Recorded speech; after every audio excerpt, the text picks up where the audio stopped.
ஸ்ரீபெரும்புதூர் அருகே ஐம்பொன் நடராஜர் சிலை கண்டெடுக்கப்பட்டது. காஞ்சிபுரம் மாவட்டம் ஸ்ரீபெரும்புதூர் ஒன்றியம் சிவன்கோடல் கிராமத்தில் சிவகொழுந்தீஸ்வரர் திருக்கோயில் அமைந்துள்ளது. 1000 ஆண்டுகளுக்கு மேல் பழமை வாய்ந்த திருக்கோயில் தமிழக தொல்லியல் துறை கட்டுப்பாட்டில் உள்ளது. இந்நிலையில் தொல்லியல் துறை அதிகாரிகள் சிலர் கோயில் வாசல் முன்பு தரைத்தளம் அமைக்க பொக்லைன் இயந்திரம் மூலம் பள்ளம் தோண்டியுள்ளனர். அப்போது பூமிக்கு அடியில் பழமை வாய்ந்த நடராஜர் சிலை, சூலம் போன்றவைகள் இருப்பதை அதிகாரிகள் கண்டறிந்தனர்.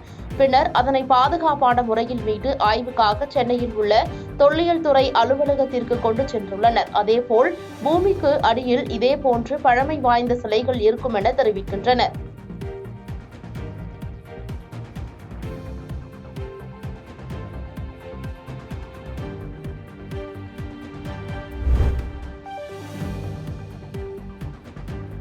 பல்லடம் அருகே சாலையை கடக்க முயன்ற மூவர் மீது அரசு பேருந்து மோதி விபத்திற்குள்ளானது.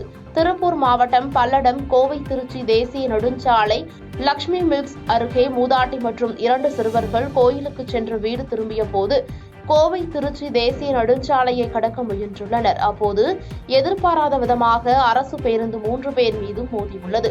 இதில் மூவரும் தூக்கி வீசப்பட்ட நிலையில் அவர்களை மீட்டு பல்லடம் அரசு மருத்துவமனைக்கு சிகிச்சைக்காக அனுப்பி வைத்தனர். மேலும் அவர்கள் மூவரும் மேல் சிகிச்சைக்காக தனியார் மருத்துவமனைக்கு அனுப்பி வைக்கப்பட்டுள்ளனர். இந்த சம்பவம் குறித்து தகவல் அறிந்த பல்லடம் போலீசார் விபத்து குறித்து விசாரணை நடத்தி வருகின்றனர். மேலும் இந்த விபத்தில் காயமடைந்தவர்கள் கனகா, லபஜா ஜோதி, ஹரிஹரசுதன் என்பதும் போலீசாரின் முதற்கட்ட விசாரணையில் தெரியவந்துள்ளது.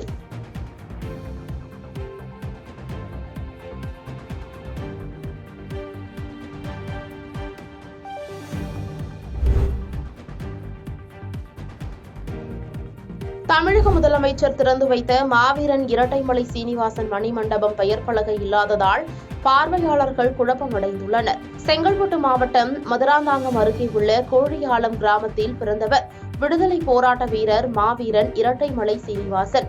இந்த நிலையில் அவரது நினைவாக அச்சுறுப்பாக்கம் அருகே 2 ஏக்கர் பரப்பளவில் கடந்த மாதம் தமிழக முதலமைச்சர் மு.க.ஸ்டாலின் காணொலி காட்சி வாயிலாக மணிமண்டபம் திறந்து வைத்தார். ஆனால் மணிமண்டபம் செல்வதற்கு சென்னை திருச்சி தேசிய நெடுஞ்சாலையில் பெயர் பலகை இல்லாததால் சமூக செயற்பாட்டாளர்கள், சமூக ஆர்வலர்கள், அரசியல் கட்சியினர் குழப்பமடைந்துள்ளனர். எனவே தமிழக அரசும் துறை சார்ந்த அதிகாரிகளும் நடவடிக்கை எடுக்க கோரி அப்பகுதி மக்கள் கோரிக்கை வைத்துள்ளனர்.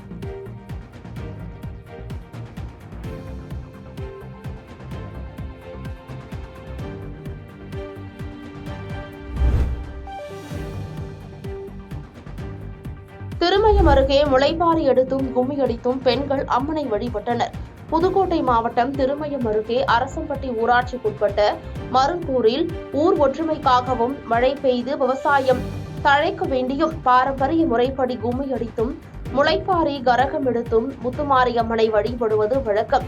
அதேபோல் 63வது ஆண்டாக இந்த வருடமும் அவரவர் வீடுகளில் பொங்கல் வைத்து வழிபட்டவுடன் பெண்கள் கரகம் மற்றும் முளைப்பாரி எடுத்து முக்கிய வீதிகளின் வழியாக வலம் வந்து பிள்ளையார் ஊரணியில் கரகம் மற்றும் முளைப்பாரிகளை விட்டனர். தொடர்ந்து பெண்கள் கும்மியடித்து முத்துமாரியம்மனை வழிபட்டனர். இந்நிகழ்வில் சுற்றுவட்டார பகுதியைச் சேர்ந்த ஏராளமான பொதுமக்கள் கலந்து கொண்டனர்.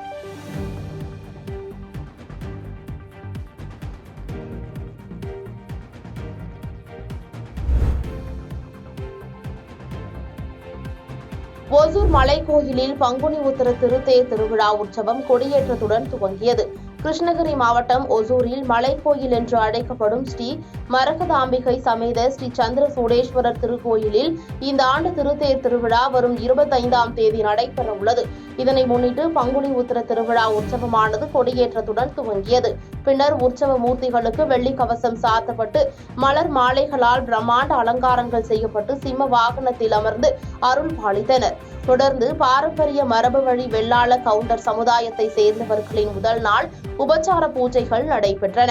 இதனைத் தொடர்ந்து அலங்கரிக்கப்பட்ட உற்சவ மூர்த்திகளான அம்பாளும் சிவபெருமானும் சிம்ம வாகனத்தில் எழுந்தருளி திருவீதி உலா வந்தனர். இதில் மேளதாளங்கள் முழங்க பட்டாசுகள் மற்றும் வான வேடிக்கைகளுடன் உற்சவ மூர்த்திகள் தேரடி வீதியில் வலம் வந்தனர். அப்போது ஏராளமான பக்தர்கள் சிவசக்தி ஸ்வரூபமாய் காட்சியளித்த அம்பாளும் சிவபெருமானையும் வணங்கி வழிபட்டனர்.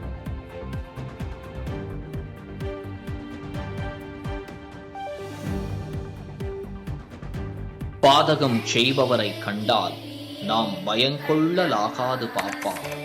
மோதி மிதித்து விடு பாப்பா, அவர் முகத்தில் உமிழ்ந்து விடு பாப்பா. அண்மை செய்திகளை உடனுக்குடன் தெரிந்து கொள்ள இணைந்திருங்கள் இயம்நாடு தொலைக்காட்சியுடன்.